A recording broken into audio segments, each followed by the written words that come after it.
From the dark recesses of my unconscious mind into the glaring light of objective reality.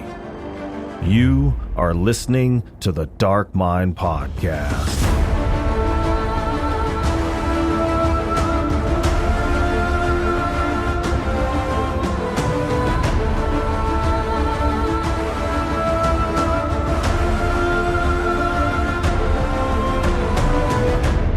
Hello, everyone. Thank you for tuning in to another episode where we explore the boundless realm of dark literature and film. On today's show, we have a guest joining us from across the Atlantic from the country of Serbia. He's a prolific writer of over 25 novels, and his numerous short stories have been adapted by popular YouTube narrators such as Danny Dreadful and The Dark Somnium. He's joining us today to talk about his new novel, Sinister Melody. So without further ado, join me as we delve into the dark insight of Boris Bacic.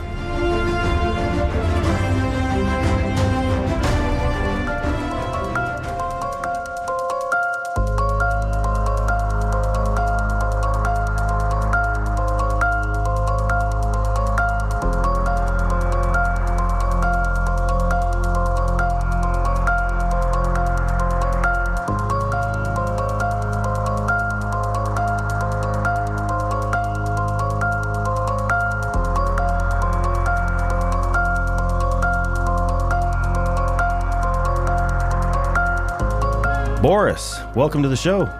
Thanks for having me. Yeah, I really enjoyed They Came from the Mall, and I appreciate you taking the time to sit down with me so we can get into the gritty details as well as discuss your new novel that was just released on the 12th of this month. Right, well, first I want to thank you for reading my book. Yeah, I really enjoyed it. Nice. I was kind of worried it's going to be slow burn and people are going to, give up before the halfway point. Well, that's one thing I will say is it was slow burn enough to keep your attention. Right. Like you drug it out till it was kind of agonizing, but then there was the payoff, and it was just like a slow, steady, the encounters with the mannequins just got progressively creepier and creepier until the full on onslaught. Right. So yeah, very superbly written book. Thank you. That's actually what I was aiming for. So glad to hear that it worked out. Mission accomplished. Yeah, because, when I do make these kind of like elongated books, I do try to give a little bit of crumbs to keep the people engaged, because if just absolutely nothing happens, they're going to give up. So I need to just keep them interested with just little bits and pieces here and there, Yeah, the sign of a great author, pacing. Right. Kind of hard to do sometimes, though. Yeah. So, well, I read that you started writing at a young age because it allowed you to, quote, enter a world of your own. I was talking to author Jack Wells on a previous show about how being an introvert naturally lends itself to being a writer. Would you say that you're an introvert? Oh, yeah, I'm a heavy introvert. I think the heaviest you're ever going to meet. Yeah. And the funny thing about that is my previous jobs were, they required me to be an extrovert, Ugh, that's the worst.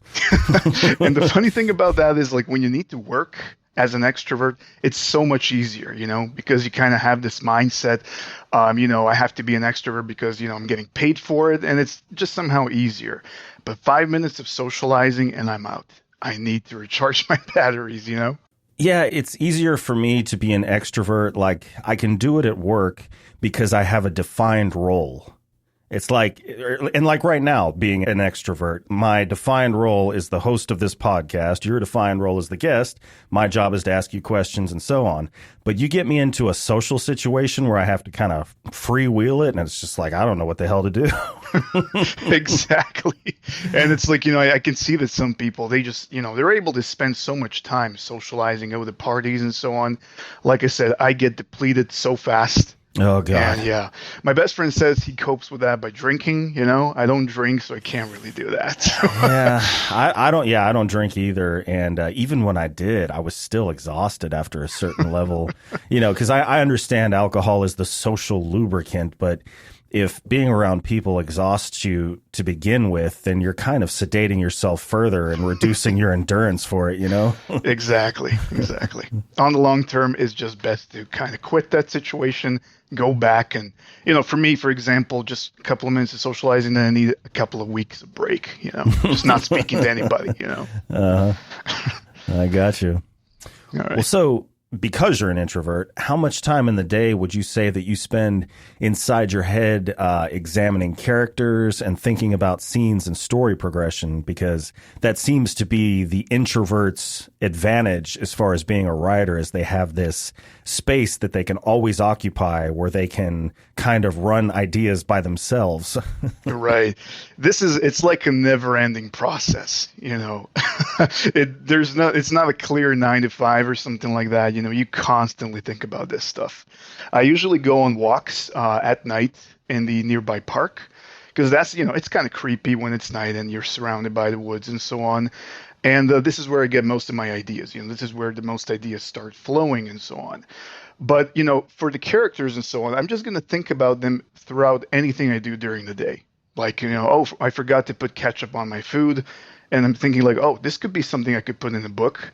Because these little things, they're the things that make characters relatable, And I try to kind of accumulate a bunch of these small things until you have something that, people can relate to.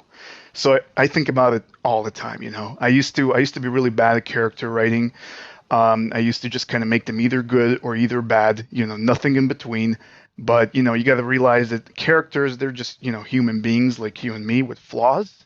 And you just got to add, just the basic stuff.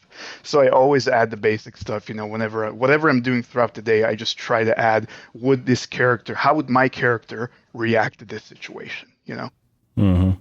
Yeah, I definitely get what you're saying after reading your book about making characters relatable, because the characters They Came from the Mall are teenagers. They're like, 16, 17 years old? Something like that. 18 mostly, yeah. Yeah, and obviously I'm far from that these days, but still, I can relate to their thought processes. Like, I remember what it's like being that age and having that level of maturity, but at the same time still trying to adapt to the adult world that I was on the verge of jumping into. So yeah, right. You definitely make the characters relatable, and now I know why, because you're talking to them all day long. Exactly. And it's also these teenagers were kind of easy to write.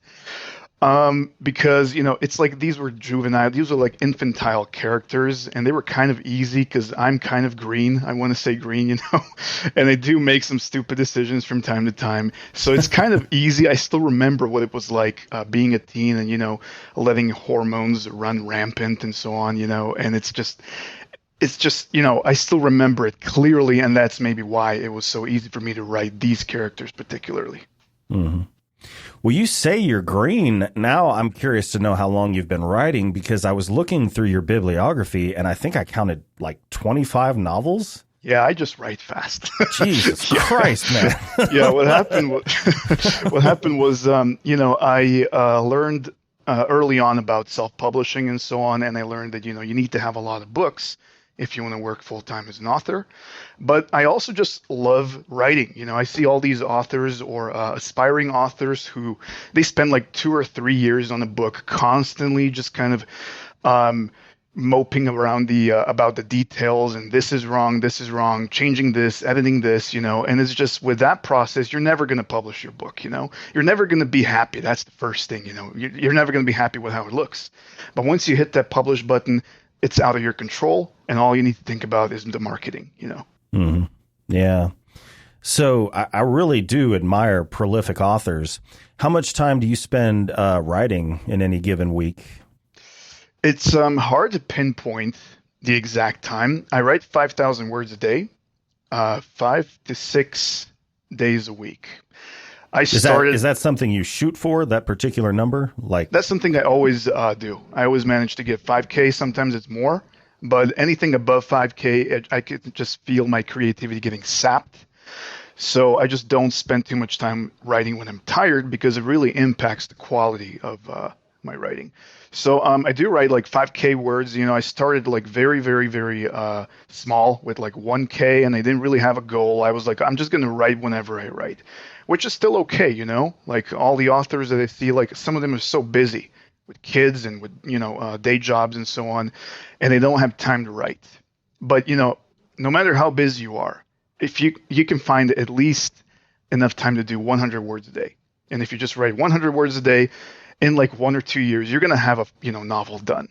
So that's what I always go for. Even if I don't manage to hit that 5K mark, I still try to write at least a little bit, but mostly I do 5K. I just trudge through it, no matter how difficult, sometimes into the late hours, but I try to get those 5K done.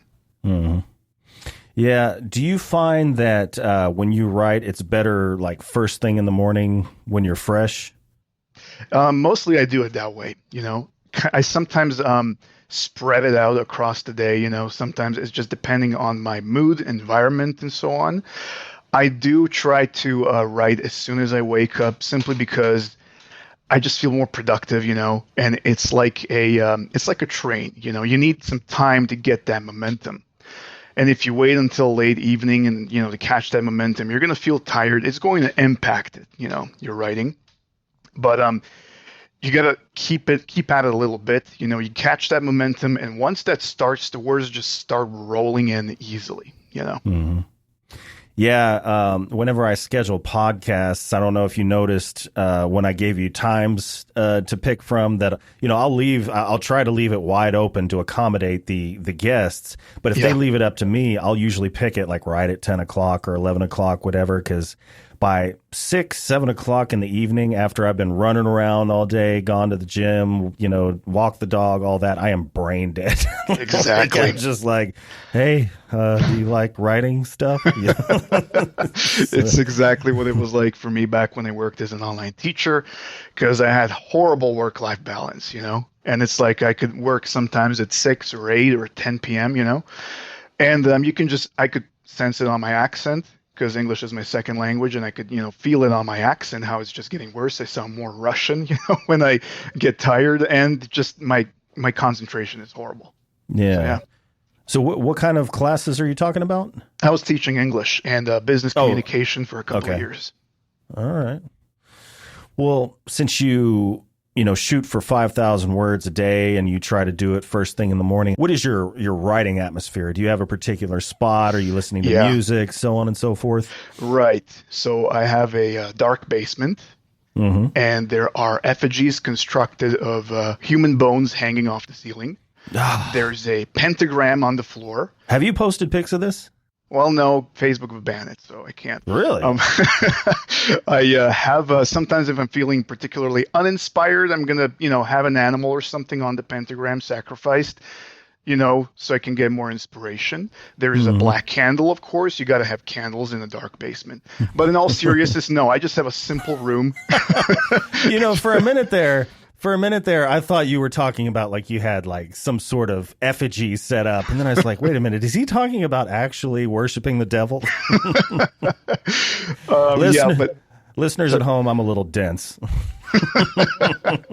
But yeah, I have just a regular room. It's a very small room, Sometimes I'm going to play some slow horror music for reading and writing. That's going to help me get in the mood, depending on what I'm writing. If it's something paranormal, I just, go to YouTube and I just type in paranormal slow music for writing or whatever, If it's something different, some creature features or whatnot, I'm going to, go for something like that, something suspenseful.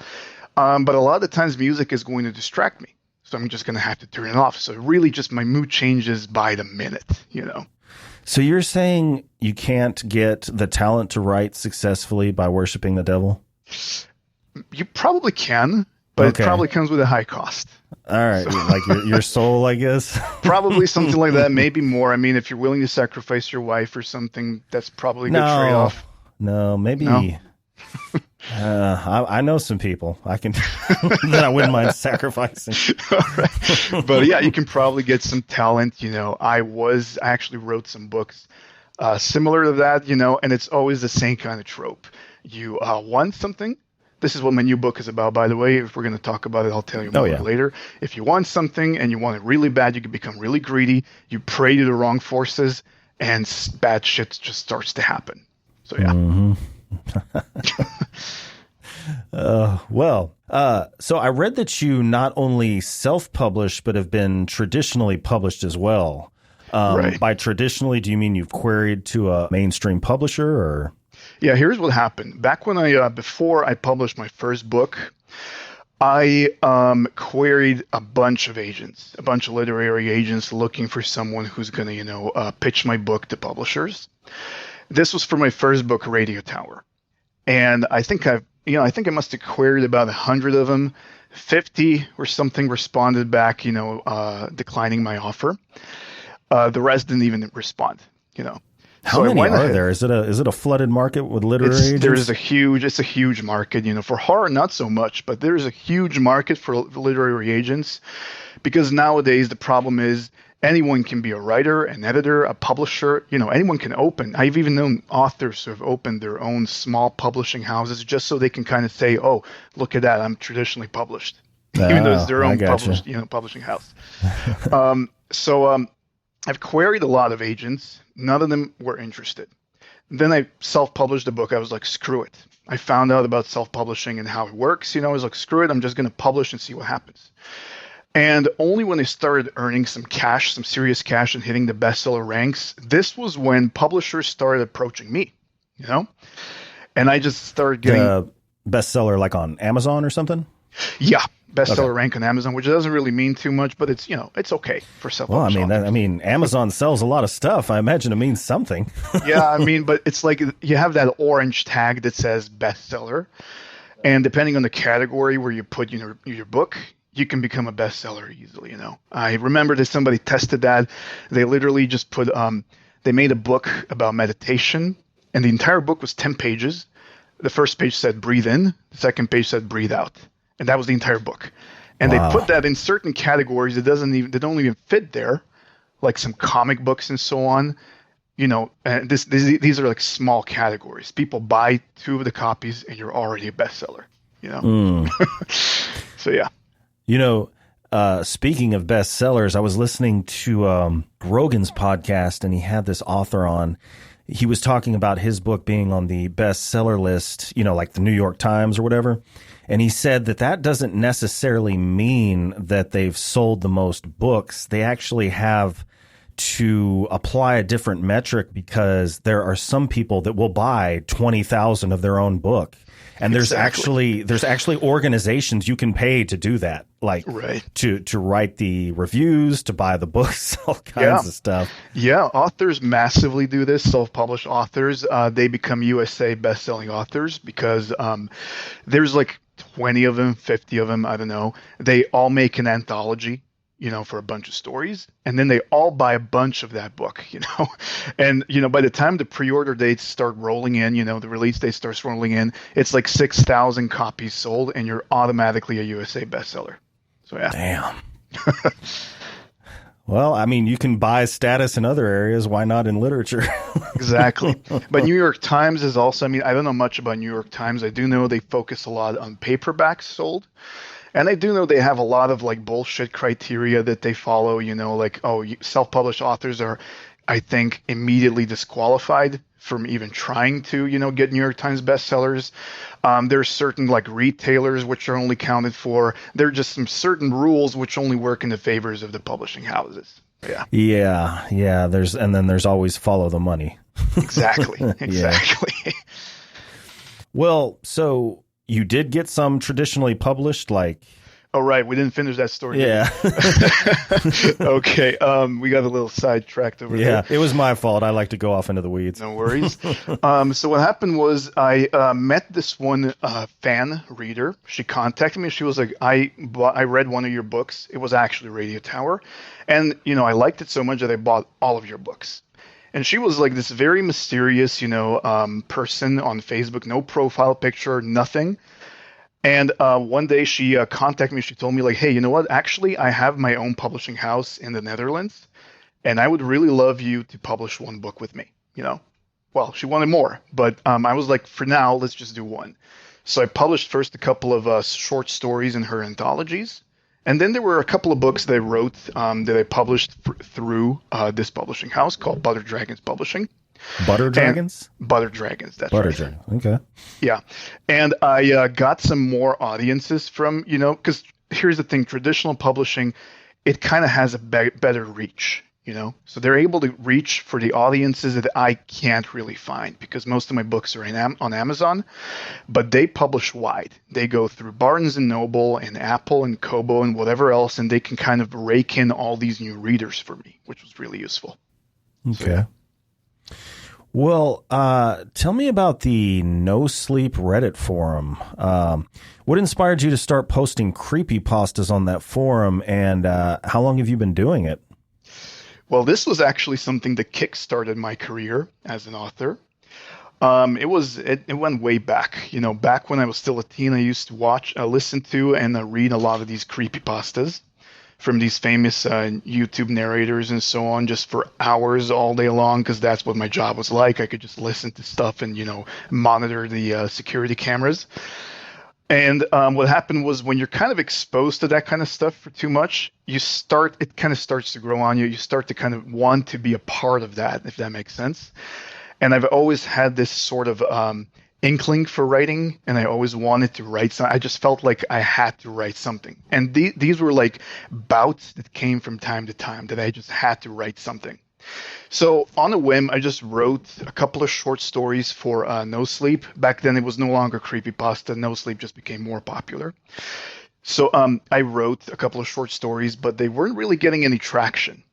And I was like, how are these dudes who are posting like some stories daily and they're getting like 8,000, 10,000 upvotes or whatever, and mine got like, 10 likes or whatever, And I was like, I'm just going to write this one story. I'm going to post it. If people don't like it, that's it. I'm not fit to be a writer, So I posted that story. And some rough guidelines. Good God. Yeah, I was like, I'm just not going to write anymore. I just give up, It was kind of, now that I look back, it was kind of shitty to look at, upvotes as a qualitative measure because, it just doesn't matter in the end. So I posted the story, and sure enough, it exploded. It got like thousands of, views and upvotes and comments, just people saying, please continue, please give us part 2, and so on. And from there, every subsequent story just got way more and more attention, And back then I had a friend who told me, you should be a writer, because she saw one of my No Sleep stories, and she said, you should be a writer. I was like, oh, come on, what are you talking about? I can't be a writer. I can write for fun, but there's no way I can actually write something. And then more and more people started coming to me, from No Sleep and saying, do you have any books? I want to buy your books.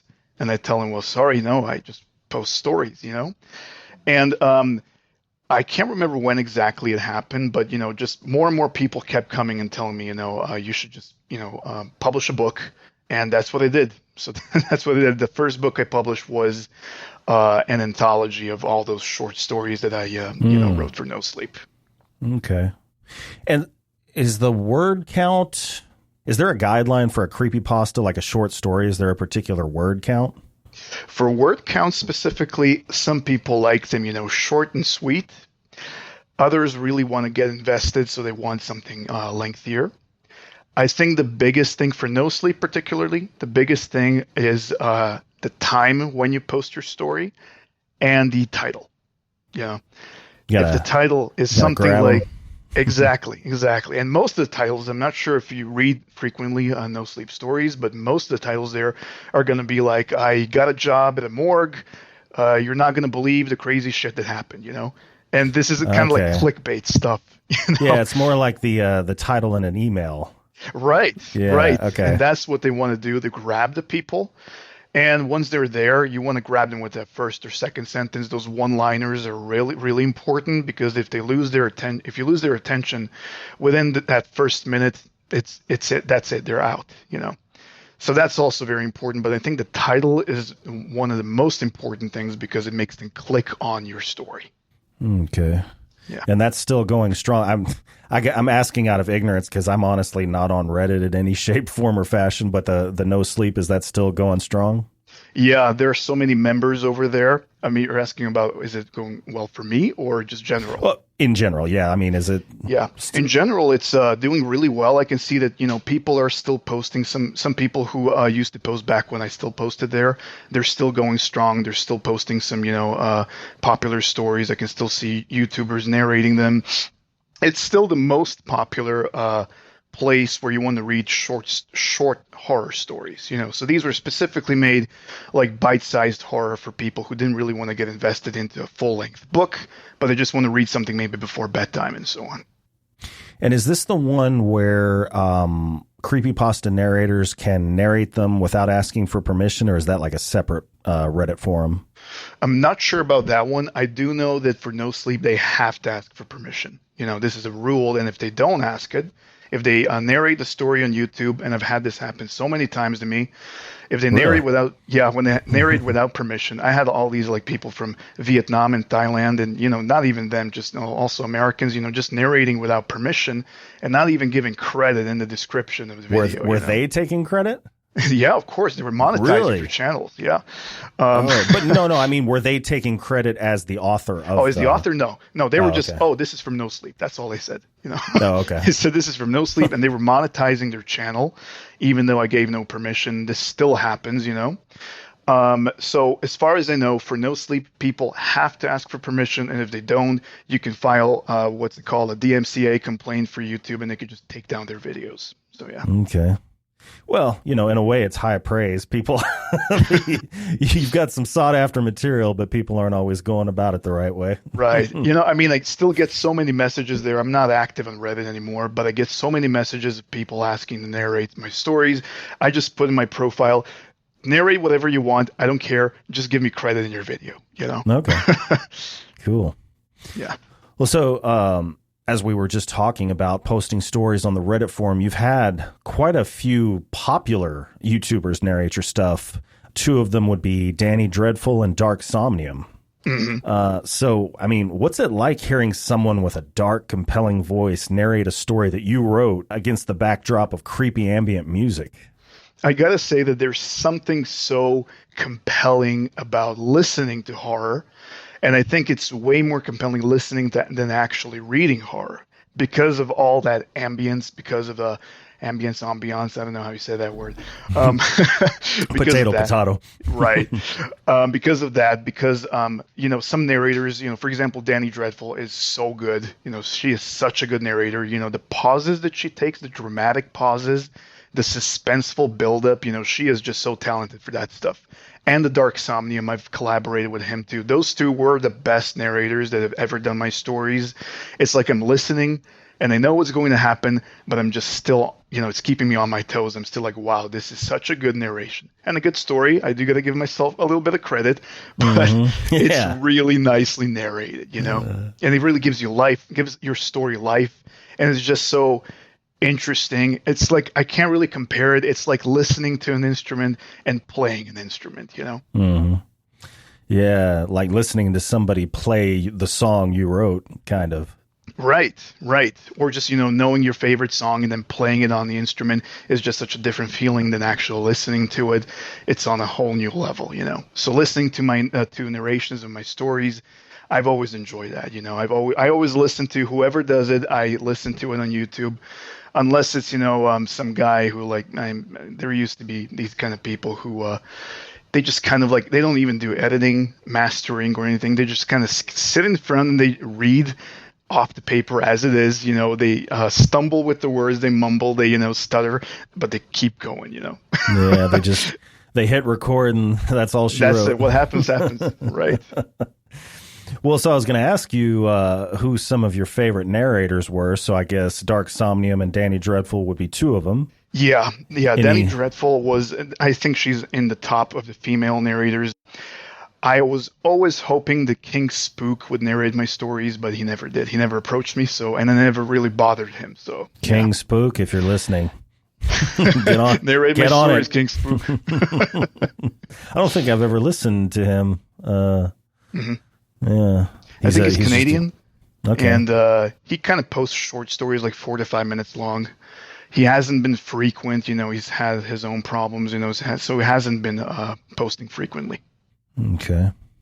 Yeah, Dark Somnium. I need to find. Maybe you can send me a link, or unless it's easy enough to search on YouTube, because I would love to hear him do some of your stuff. Because he's Yeah. I like his video setup and the way he's got that waveform that goes along with the reading.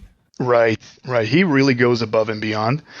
When I listened to the Northern Lights, this was like I want to call it Feels Pasta, which is like a horror story with some sad elements. And he narrated that with his girlfriend. And the sound effects that he adds over there, the pattering of the footsteps, the droplets, in the cavern and so on, it just immerses you so much. None of the other YouTube narrators who I know, they don't do that. Like Mr. Creeps, he just reads and that's it.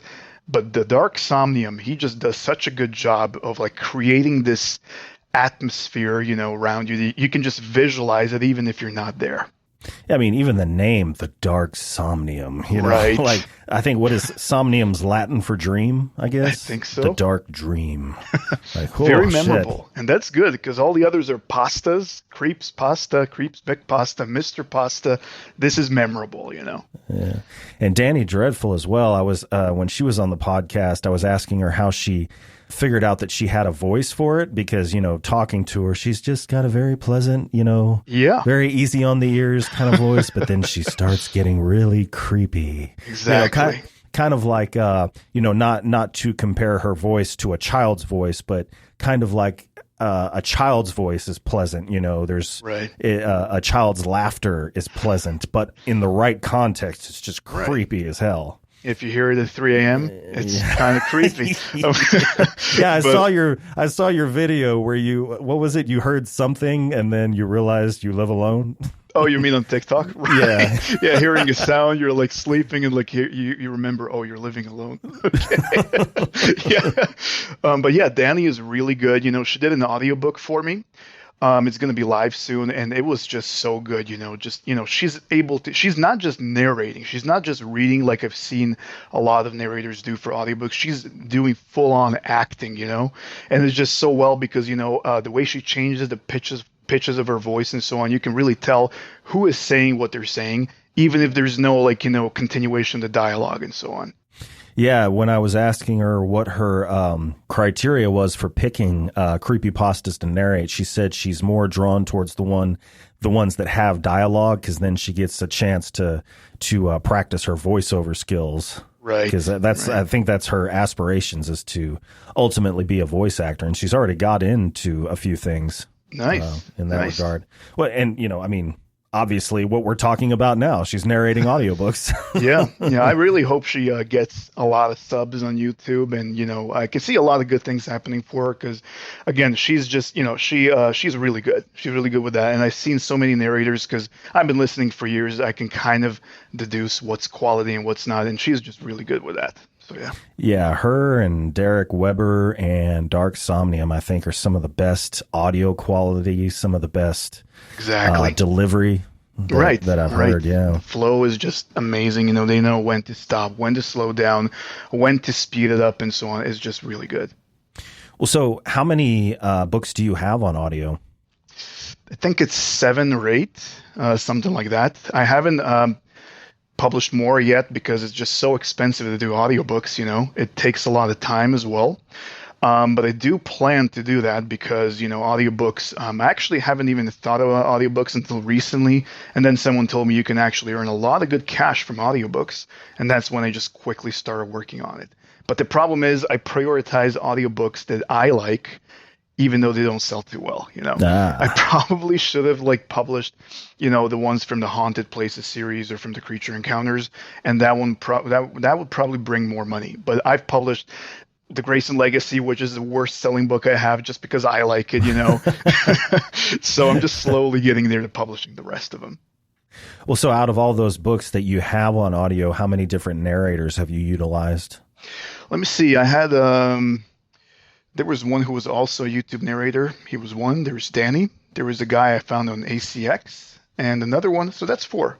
I usually try to find one that I like, and I just stick with them until I stop liking their quality, but as long as I like them, I'm okay with them. I would be okay, for example, with Danny doing all my books, you know, unless it's maybe like a first person, styled book and the male character and whatnot. But I Yeah. don't see why that also wouldn't be able to be done by a woman.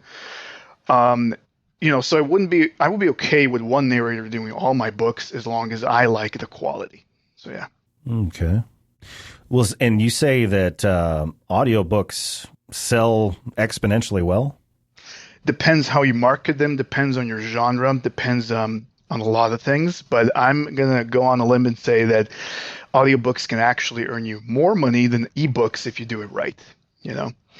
For example, for TikTok, I got on TikTok because I heard that so many authors earn a ton of cash, over there, because all they do is they post some videos and they earn like 10, 15K a month.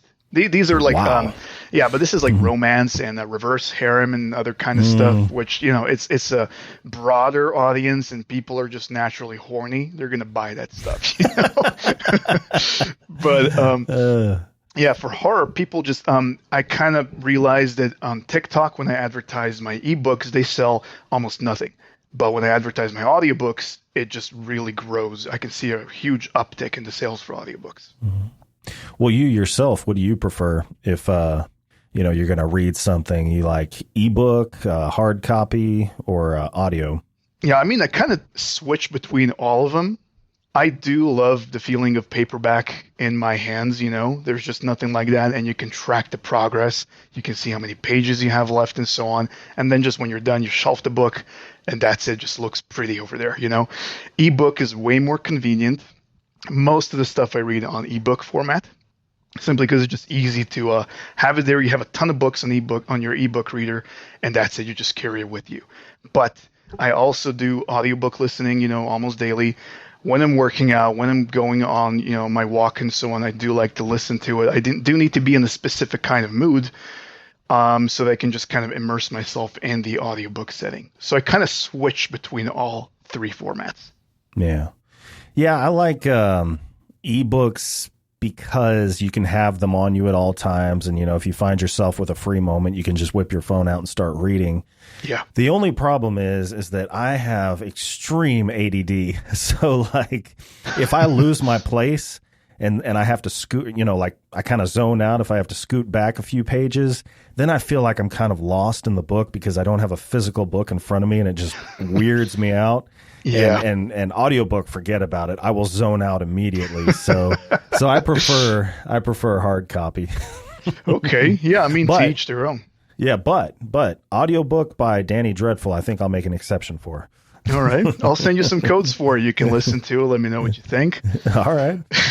Yeah. But, for me, it's a similar thing. I lose my focus easily when I'm reading something in the ebook format. For audiobook, I don't have that luxury. And I've kind of learned that even if it plays in the background, while I'm doing some chores or whatever, I kind of still focus on it and I don't drift around. For ebook, it's very easy for me. If I have my phone next to me, I'm not going to have any reading done, So I need to lock it. I need to put it away and just tunnel vision the ebook reader. Okay. So with your prolific output, I would assume you're kind of like a stream of consciousness. You just sit down and start belting things out. But I don't know, maybe not. Are you a pantser or do you outline? Here's the thing. Ideas initially come to me, just out of the blue. But again, it's just an idea, like I mentioned before, and I need to work around that. I need to create an outline so that I would be able to have some compelling story. Back when I posted No Sleep, it was easy. You have an idea, there's talking rock on the street or something, and it's easy just to make a story about that. It's 1,000 words and so on. But for a book, that's 50, 60, 100K words long, you need to have some stuff happening there, and that's where, you need to build some suspense and so on. So I create an outline, but the problem is a lot of the times, well, most of the times, I don't follow that outline. Well, it's not so much that I don't follow. You can't color inside the lines, can you? Yeah, right. And my characters just refuse to follow that outline, and I'm going to find myself in a lot of cases that I'm at this crossroads and I'm thinking, you know what? Maybe this doesn't look so realistic now that I'm here, Why would he do this or say this? It's just really stupid. How about if he did this instead? but then I need to go back and rewrite because it just doesn't make sense. It's conflicting and so on. So I generally, I have like a basic outline. It serves there as like a bone structure, but it's not there strictly to follow it. Because I do know a lot of writers, they have very strict outlines, on thesis, like who's going to say what at what time, what's going to be the word count by this time, and so on. And they have like a very strict schedule. For me, I could never do it that way because things just change along the way. Things just spontaneously come, Yeah, the person that I've heard interviewed that outlines to high holy hell is Bret Easton Ellis. Oh, yeah? I've heard him on multiple occasions, like, just say, no, there's no way in hell I would ever write by the seat of my pants. And it kind of makes sense. Have you read his books? No. I've seen his stuff, but I've never read his books. Yeah, like American Psycho, or even have you seen the movie American Psycho? Yeah. So you remember how detailed everything is he talks about? He's critiquing music and clothing styles. Everything's like a commodity to be bought and sold. So I totally get prose like that being heavily outlined. Mm-hmm. So I think it kind of helps, I think that's what makes, for example, characters really good. There's one author that I found recently, Anya Alborn, and her books, it's like maybe the story is not going to be something, revolutionary, but the characters are so well written because you can see that she took so much time to outline what they're going to be like. Some authors just kind of focus on the storyline. Some focus just on the characters. Many focus on both of those, and you can see that she just did such a good job that this was all planned, because this kind of stuff, writing such good characters, it doesn't come so spontaneously, So I think planning, there's something to it, but some people just don't function so well like that. For example, I just never was able to write like that. Hmm. Yeah. So you mentioned if you're doing self-publishing, you need to be learning to do what like a traditional publisher would be doing for you. Does that include editing? Like do you edit your own work? I do have to do at least a couple of rounds of editing and rewriting, but not to eliminate the typos and so on. I'm terrible at that. I do it mostly just to remove any inconsistencies and to add or remove things that make or don't make sense, like either some inner monologue or some dialogues, or maybe something that I think would enrich the story, or maybe an ending. For example, for my new book, Sinister Melody, I had like 4 endings until I figure out which one I'm going to stick with. So I do kind of write multiple drafts and then I edit those before I send it to my editor, who actually does the actual editing. Okay. Is this like been your editor long term, or have you gone through a few with different works? Oh, I have so many nightmare stories with editors. Yeah. You would not believe the nightmare stories I have with editors. It's like, the problem is there's so many sharks out there, so many people claiming that they are editors, while in reality, right. And all they've done is they've been born in the United States or the UK, and they've had an A in English, and that's it. Maybe they finished a course or two, So they think that makes them a good editor. And I've had to pay a lot of cash, and I burned myself so many times with, bad editors, until I found some long-term ones that I'm working with. I have a couple of editors that I'm sticking with right now. One is, she's actually, called Miss Eloquent. That's the way, the name of her website. And she is just so good. I can see the line editing. I can see the quality that I'm getting now that it wasn't getting before. Because others, what I was getting before, it was just proofreading. And even that sucked, But she is really going into details about changing the structure of the sentence, changing whatever doesn't make sense, just making the aesthetics of the sentences way better, Awesome. So, yeah. Well, I really love the premise of They Came from the Mall, which was centered around automatonophobia, as defined at the beginning of the book, the fear of human-like creatures like mannequins. And mannequins are, in my opinion, de facto creepy. And it's as if in the story, the mall is a locked insane asylum and the mannequins are the crazy inmates. Exactly. So where did you get the inspiration to turn something as innocuous as a shopping mall into a an absolute nightmarish hellscape. Oh, you get this from, just when you're in this business, you get ideas everywhere. I can look at my fan over there and I can just say like, oh man, this would be there is an idea there is just waiting to be woken up, a killer fan or something. So from anything benevolent, you can actually make something deadly. But I've actually been urban exploring a couple of places in the past. I've also seen some videos on YouTube because I follow all those urbex people. And there was one which was about an abandoned mall.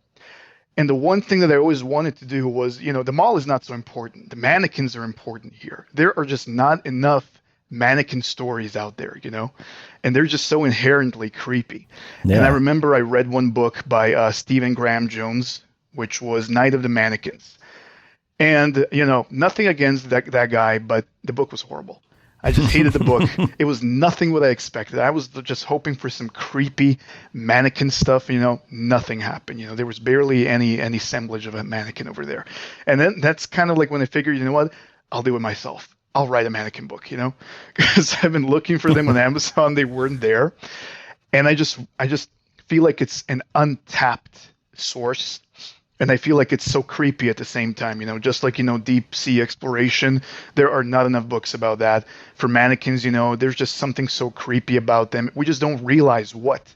And I think that's what creeps us out even more, that we look at them, we see that something creeps us out about them, but we don't know what, and I wanted to use that. And I've been sitting on that idea for a while. Originally, it was supposed to be like a cave mysteriously filled with mannequins, but then I just kind of figured maybe an abandoned mall would be a better idea. Yeah, the mall seems, I guess I would have to think about the cave for a minute, but the mall, it's just weird. You think about a mall, it's just this place where people congregate and, people buy stuff. I remember, when I was a kid, going to the mall was fun, but then you take all that out and you just leave the building itself and it's been abandoned for a while. And then you put into play the fact that it's been barricaded closed. Yeah. So, not to give away too many spoilers, but yeah. No, it's all fine. These are all good.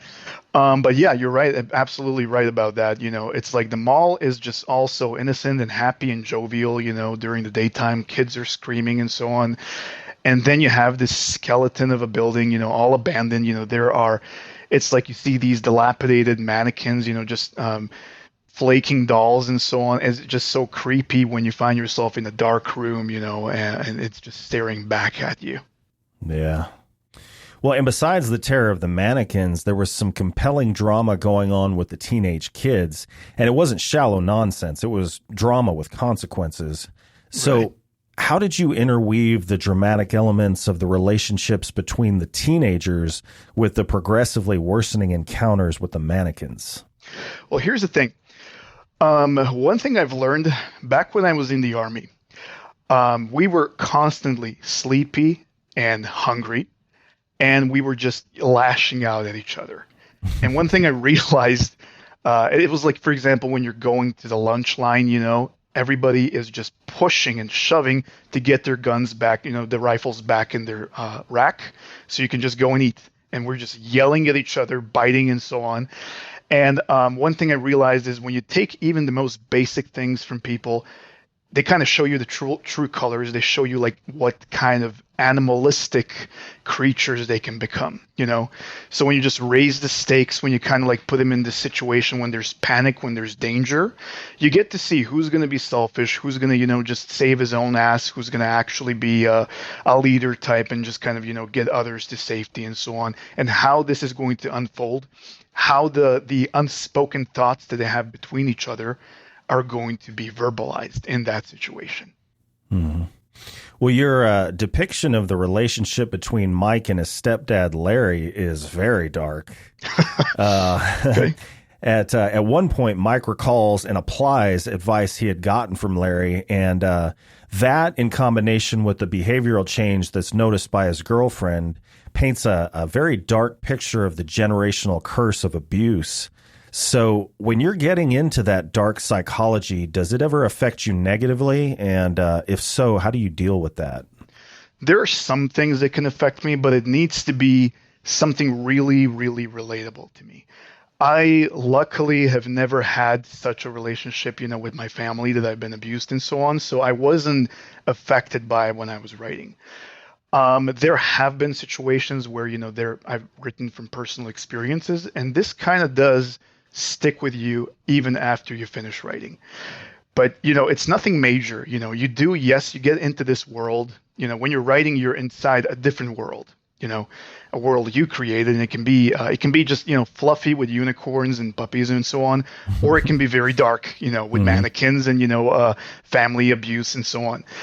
The important thing to keep in mind is, I think that horror authors, none of them are unscathed.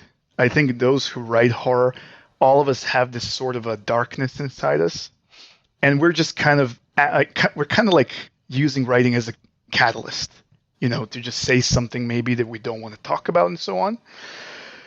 Maybe I'm wrong. Maybe it's not that at all. But my point is, I think everybody who writes this kind of stuff, they have some darkness inside them. Even Stephen King said that he doesn't remember at all writing his book Carrie because he was so hyped up on drugs. Yeah. Yeah. Yeah, not that I have so far have a large sample of authors to draw from, but most people will say that you get into that dark place. Sometimes you have to step away and recover, but in the long run, it's very cathartic. Like it's almost a way to purge it. So. Right. Yeah, I mean, I know that a lot of authors have to like either drink or something to make it more bearable. For me, I honestly just can't wait to step into that dark world. I just can't wait to get into that, just away from the mundane and so on. My brother always tells me, you are in your own world, and it's a dark world, and I love that world. Yeah. I assume you've read the book, I think it's called On Writing, that Stephen King wrote on his writing craft. Right. Yeah, I remember him, like all of the drugs he did, alcohol, I think cocaine and whatnot. He said the thing that he quit that affected his writing most was cigarettes. The nicotine helped him focus. Wow. I don't remember that bit. Yeah. I didn't think it affects it that way. Yeah. Okay. But certain elements of your story remind me of true accounts of clandestine experimental government projects like MK and Project Stargate. Have you done any research into that area and drawn any inspiration for your stories? I'm a big fan of conspiracy theories. Nice. I'm not put on my tinfoil hat. I'm not a conspiracist. I don't believe the Earth is flat or anything like that. Oh, okay. But I was very much into CIA projects. Like you mentioned, MK Ultra. And the one they did in Vietnam, the chemical one. I forgot what it's called. Are you talking about the false flag, the Gulf of Tonkin? There was something where they just dropped a bunch of chemicals on a jungle, and just the whole area just died. I can't remember what that one was called. Oh, they were using Agent Orange? Was that what they were using? That's the one, Agent Orange. That's the one. Yeah. So I've been into this kind of stuff a lot. My book Radio Tower has drawn direct inspiration from MK Ultra. But as for the book you've read, it was more like, here's the thing. Back when I posted my first story on No Sleep, well, actually it wasn't the first story, but one of the first stories was Tales of a Security Guard, which revolved around, this security guard who works in a company that deals with some paranormal and other kind of unexplained phenomena, This was inspired by the story called what was it called? Search and Rescue Officer. And he was like a guy in the woods who constantly ran into some crazy shit, And most of my books that are written nowadays are drawn from the Tales of a Security Guard. And a lot of people have told me that it's very similar to the SCP Foundation. Secure, Contain, Protect, I think it's called. And, I've seen a lot of similarity, but this was unintentional. I didn't mean to either copy the SCP or anything like that. I didn't even know who the SCP was. I'll have to check that out. Yeah, I mean, this is the biggest thing for creepypasta. They have this is a huge company, a very, very secretive company that deals with these monsters and creatures that, they can just be something completely innocuous, or they can be something deadly, and they need to have certain clearance security teams dealing with them and so on. They need to kind of store them in, huge bunkers and whatnot. So a lot of people have told me that a lot of my stories are similar to the SCP, but like I said, I haven't read that much of SCP.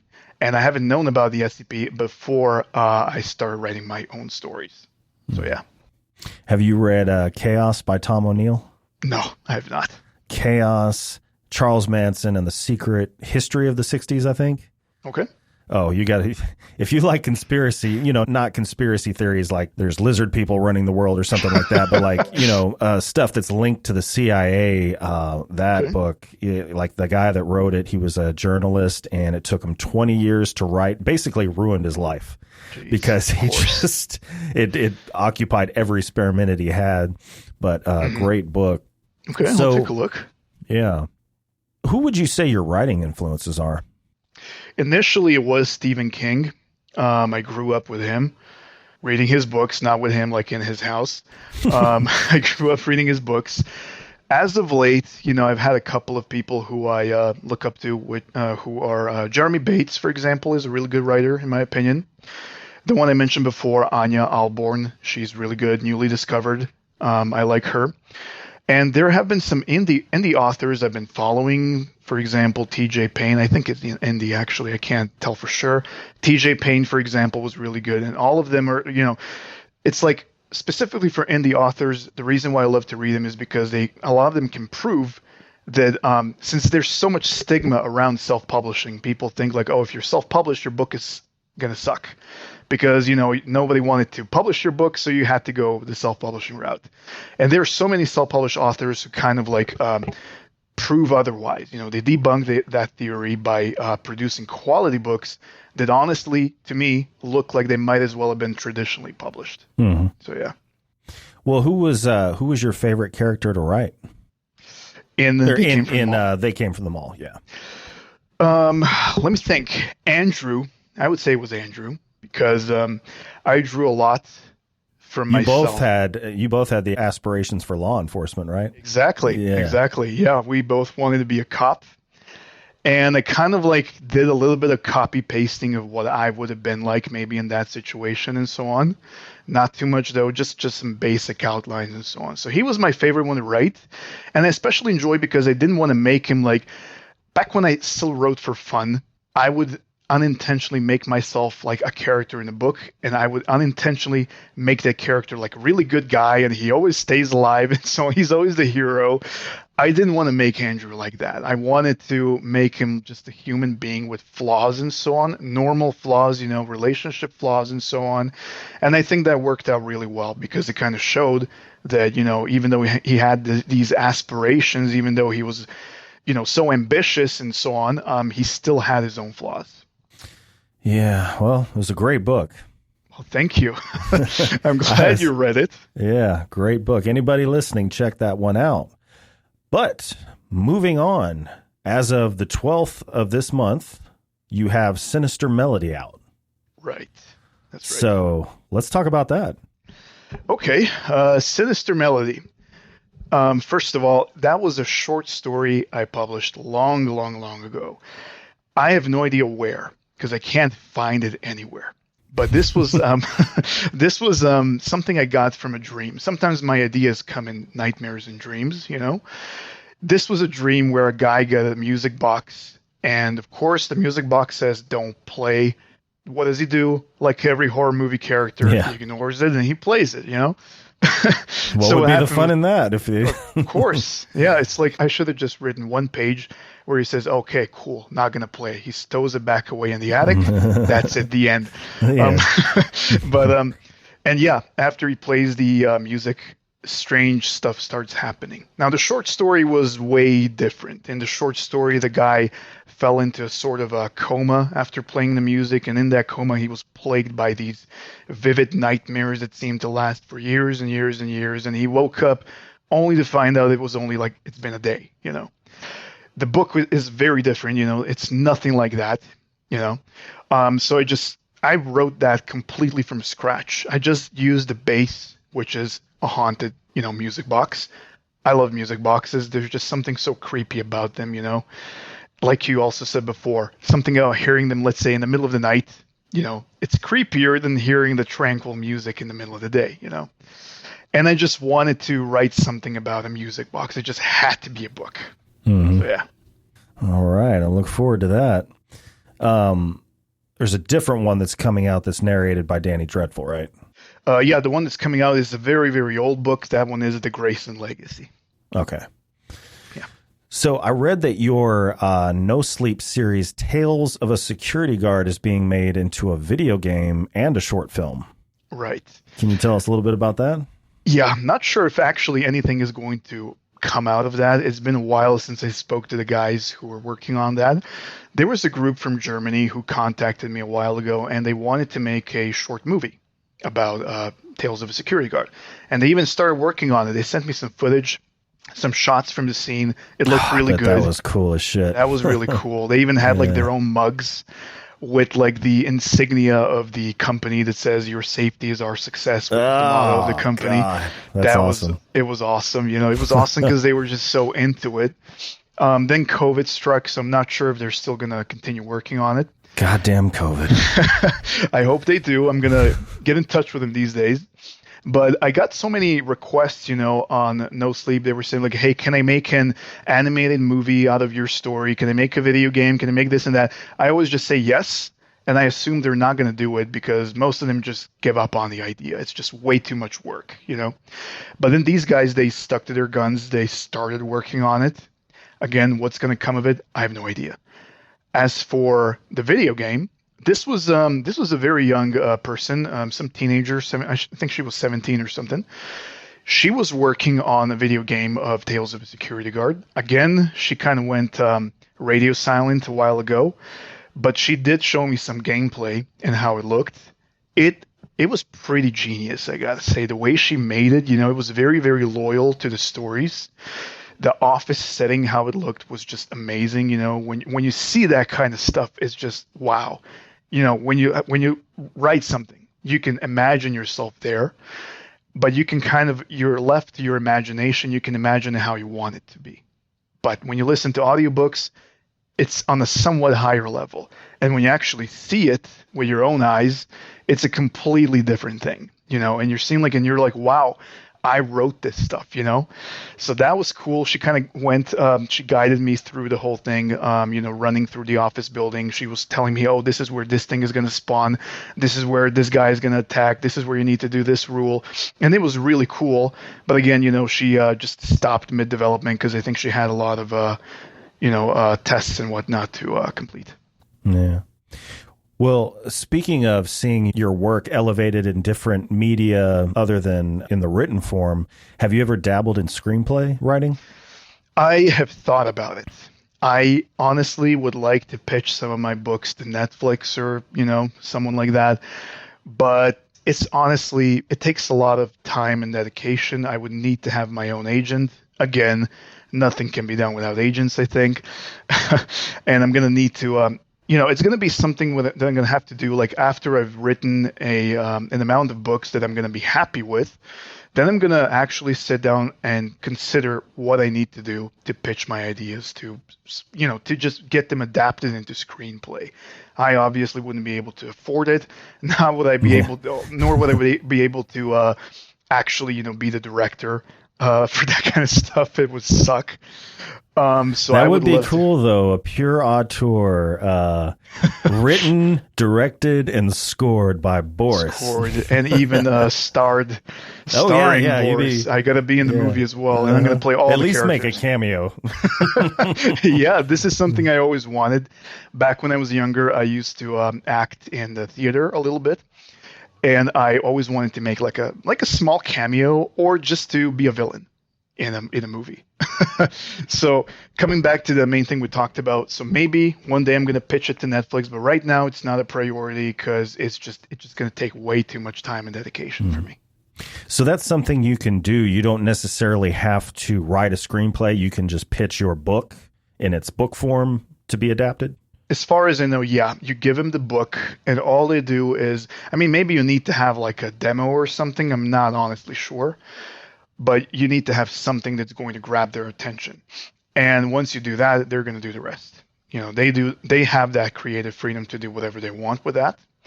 Adam Neville, for example, the author of No One Gets Out Alive.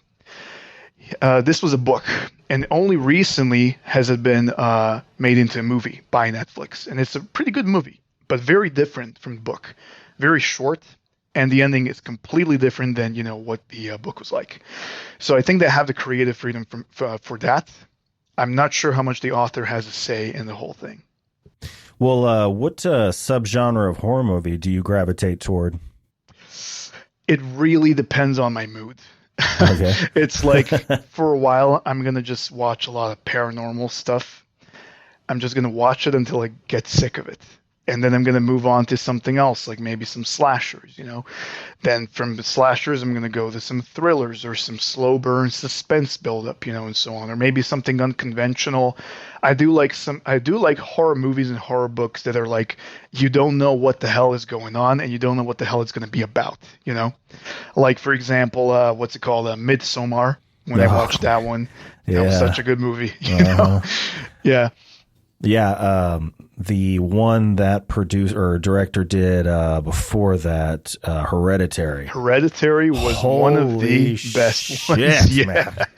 My God, so good. That movie was the part where the outside motion or heat sensing light was going on and off while he was lying in bed, and you're just sitting there like, why the fuck am I just staring at this kid? And then you look up and you see his mom in the ceiling up in that corner. The fucking ceiling, oh, yeah. That scared the living shit out of me.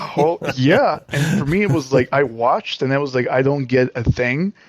And then I watched somebody told me, like, rewind a little bit and focus on this particular corner. And I did, and it was like, holy fucking shit. She was there all along, and it was just it's like when I started watching Hereditary, I thought it was going to be just another just typical paranormal bullshit movie, haunted house, people escape or everybody dies and that's it, but this was just on a whole new level. It was just so different. It was so fresh, and I don't get spooked easily, but this one really spooked the hell out of me. Yeah, great movie. Yeah.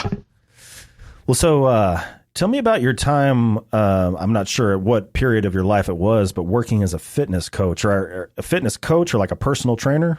Yeah, personal trainer. I graduated from fitness. Well, I guess you can call it a fitness vocational school over here. And right away, I started working as a fitness coach. This was like back then I had 3 jobs, so fitness coach was just one of them.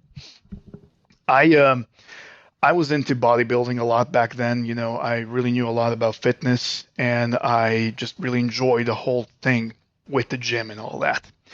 After a while, I started teaching online. It was not only more profitable, but just way more convenient. I didn't need to deal with like clients who complained about not losing weight after eating a whole jar of Nutella for dinner and so on. And what happened was, it was just way more convenient for me to work as an online teacher. And in the end, nowadays I wouldn't be able to work as a fitness coach anyway, because what happened was I had a serious back injury from my bodybuilding days. And, so I spent a long time for rehab and so on. So now I'm squatting just or deadlifting? Both. Okay. It was both, but mostly squat. That's at least what the chiropractor said, that it was mostly from squat that I just messed up, just blew out all my discs.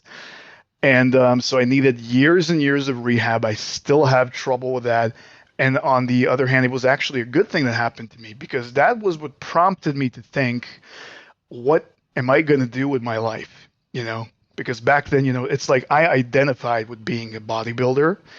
And when that was stripped away from me, this was the most defeating thing for me.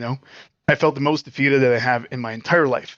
And so I thought about, I got to find something else. I can't just, wallow in self-pity. I need to find something I'm going to do. And I spent a very long time thinking about what I'd like to do until I reached the conclusion that writing is something that, just really makes me feel good about what I'm doing.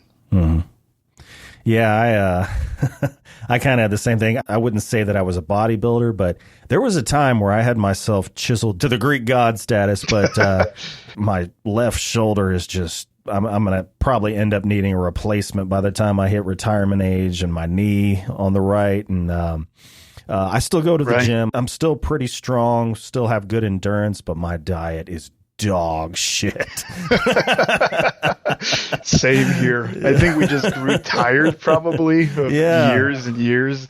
Yeah, I Well, mean, I know what it was like. I know what it was like. I had all these photo shoots, and it was just so unhealthy because I was like doing the stuff where you just basically throw out the water from your body so you can look hmm better for the photos. dehydrating. Yeah. Dehydrating, and it's like I fainted the day before the photo shoot, and I still kept going. The cramps just wouldn't let up. It's just so unhealthy. I used to be such an advocate for bodybuilding, and I was like, bodybuilders tend to be kind of arrogant and narcissistic. I was very much like that. I was like looking Well, down you on got a lot of anybody. steroids in you, making you that way. So it's like when that happens, it's like you're looking down on anybody else. And I didn't like this approach. I didn't like to be like this. And I was like, initially when I started working out, it was because I wanted to be a cop. And somewhere along the way, I just got sidelined and just went to bodybuilding, and just looking good was the most important thing to me. And that is just total bullshit. Yeah. It's so unhealthy. It's like a cult, and just something that it's taken me years to figure out how bad it is for the body to constantly go on those rigid diets. And then you eat whatever you want, which is also bad, and just kind of back and forth like that, Mm-hmm. Yeah, and a lot of people, when they see bodybuilders like at the Arnold Classic getting up there and they're just jacked to the gills, they don't realize right then those guys are weak as kittens. Exactly. They've been cutting weight, eating these insanely low caloric deficit diets. They've been taking diuretics to dehydrate themselves. Right before they go on, they eat a few spoonfuls of peanut butter to get their veins to stand up and do some curls. But other than that, when they get out there, they're like, oh, God, I don't want to pass out in front of all these people. Exactly. It's just such a wrong depiction, because it's swerving away from what fitness should be. This is why I have such a problem with that. And a bigger problem why I have such an issue with that is because I used to work with so many bodybuilding coaches. And this was my mistake for choosing bodybuilding coaches, because no matter how many times I told him, look, the main thing I want to do is rehab my back. That's all. Maybe lose a few pounds, but I want to rehab my back, and that's it. All they focused on was mind-muscle connection, hitting the right muscles. You have to do curls and whatnot, otherwise your quads are not going to look good. And that was all they cared about. No functionality whatsoever. Yeah, the golden fire ratio. Exactly. Yeah. Well, can you tell me a little bit about your time serving in the Army? Right. So back when I served, it was mandatory. We had like 6 months of mandatory service in the country. But when I was 20, I volunteered, because what the process over here is you need to serve, and then you can apply to become a soldier. Since I couldn't be a cop, I figured I might as well become a soldier. That's still something closely related to what I want to do. 6 months in the Army was enough to convince me otherwise. So it was nothing like what I expected it would be like. I guess I just had these idealistic views because of all the movies and whatnot I've seen. And I was like, oh, cool. I'm going to do all this training and going to carry this heavy equipment and crawl under, wired fences. The most thing what I did was brooming and, just shoveling stuff and, raking the leaves. That's what mostly I did over there. So that was 6 months. I was a cook in the Army. Okay. I had to have 3 months of infantry training, and then I was sent for 3 more months to work in the kitchen. And it was hell. It was hell because you wake up at 5 a.m., sometimes earlier, depending if you need to wake up to make breakfast for, the entire platoon. And then you work until 10 p.m. because, even when everybody's done eating, there are a bunch of dishes you need to wash. So you need to stay there. You need to continue waiting until everybody is done. And sure, I had soldiers, under my command. Like in the last 3 months, there were a group of soldiers who were under my command, and they were essentially doing, everything for me. But whenever they screwed something up, I was on you. Exactly. Yeah, I know how that goes. Yeah. So anyway, after finishing serving the Army, I was still kind of like thinking maybe I want to be a soldier, maybe. But the pay over here is terrible for soldiers. And there's no base, like, for example, close in my town. There's one in a nearby small town, and I would need to commute there every day, and it would just be so expensive, and they only cover to a certain amount. And then later I realized, you know what? I don't really like higher ups yelling at me all day long for nonsense. I don't want to get paid for yelling. Yeah, so much like just surface level empty dick swinging. Like, you're just Exactly. yelling because you want to yell. This is not helping matters, Right. And they're so like using the guys like, oh, this is for disciplinary measures. No, these are just dicks. And again, it's like I had very different views. It's very different, I assume, in other countries, where people take it way more seriously, where the budget for the army is way bigger. Over here, I think I've had maybe 3 times that we went to the shooting range. There's no way I'm going to know how to use a gun now, after 3 times of handling it. So, yeah. Well, I read that one of your favorite pastimes is going to escape rooms. Are you still doing that? Been a while since I've gone to one, but I do try to get to one as often as I can whenever I go to a new town or country or whatever. I always go with my fiance. This actually started when, for my birthday years ago, I think in 2018 or something, she took me to this one place, quote unquote. And I didn't know what the place was. All I knew was when we got there, they gave us orange, overalls, and they put cuffs on us, and they threw us in the cell. Then they told us you have an hour to get out. Now, it was just you and your fiance, or were you with other people? Yeah, just me and my fiance. That's couples therapy right there. Right. It can either be therapy or it's going to disrupt your marriage and cause a lot of trouble. But we work really good as a team like that. We have a similar mindset. It's like we kind of like compensate with each other. Something that I'm lacking, she feels for it, and vice versa. And it works out really well. We communicate really well in the escape rooms. It's a really good thing for couples to do. This is why I guess a lot of people do it for team building and so on as well, right? Yeah, I think my fiance's mentioned it before, and I've kind of like no, I don't want to do that because I assumed it had to be done with other people. Like, I think I could do it me and her, but I don't play well with others. I'm like that too. Yeah. Imagine if I was other people, I would either completely withdraw and say, "You guys just fucking do it," or I would try to control everybody or something. Exactly. Or just hit that panic button so they can let you out because too much socializing. Yeah. Like, you guys are exhausting me. Fuck off. The thing is, I've gone to escape rooms with other people. Whenever there's more than 3 people, it's just too crammed. Everybody's yelling, everybody's doing their own thing.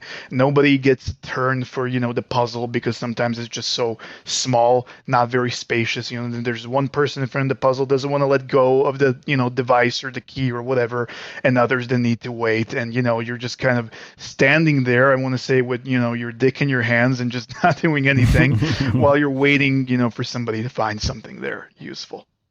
So doing it like as a couple, I think that's a good idea. You can do it. Some escape rooms are made to be done with multiple people, I guess, but I think the only rule is you can't go alone. Exactly for those scenarios. Like, for example, I've had a Saw themed escape room. This was where one person gets cuffed to the wall, and then the other person needs to get him off the wall and so on, So there are these escape rooms where you need a partner to do it. So definitely try it with your fiance. I'm going to guarantee you're going to have a good time. Awesome. Well, it's been great talking with you. And as we bring the show to a close, is there anything you'd like to plug? Social media, upcoming projects? Plug? Yeah, my laptop. It's almost out of battery. No shit. We may be saying goodbye right now. Nothing much, I guess people don't really follow me too much on Facebook or TikTok and so on. If anybody wants to check me out, Amazon is the best place to do so. So, okay. Yeah. All right. When are you and your fiance getting married? Well, we were, this is long story. We were supposed to get married like long ago. Then again, COVID. Oh, yeah. There's such a backlog now, too. And later we just kind of put it on the back burner. We're just kind of not talking about it for a while. I was like, you know what? I'm too lazy to deal with this stuff. Can you just, organize the wedding? And for a while she was excited. She was like, okay, cool. And after a while I just came back to her and asked her, so about the wedding, are we going to get married or... And she's like, you know what? I'm too lazy to do it now too. So let's wait until, sometime in the future. So we don't really have a clear date. We don't have a clear date about when we're gonna get married. All right. Yeah. Well, what about you and your fiance? Oh, let's see, November 12th of next year. Yeah. Oh, nice. Okay, congrats. Thank you, and congrats to the future when you guys tie the knot. And thank you. So, well, it's been a pleasure having you on the show. Thank you for enduring the interrogation, and I look forward to reading more of your prose. And even though I don't particularly care for audiobooks, I'm definitely going to listen to the one narrated by Danny Dreadful. Thank you. I really appreciate that you read my book and for inviting me here. Thanks again for all of that. And thank you to everyone that tuned in. If you liked today's episode, please be sure to like, share, subscribe, and follow the show on Instagram and YouTube. Stay healthy, stay sane, and as always, thank you for listening. See you next time.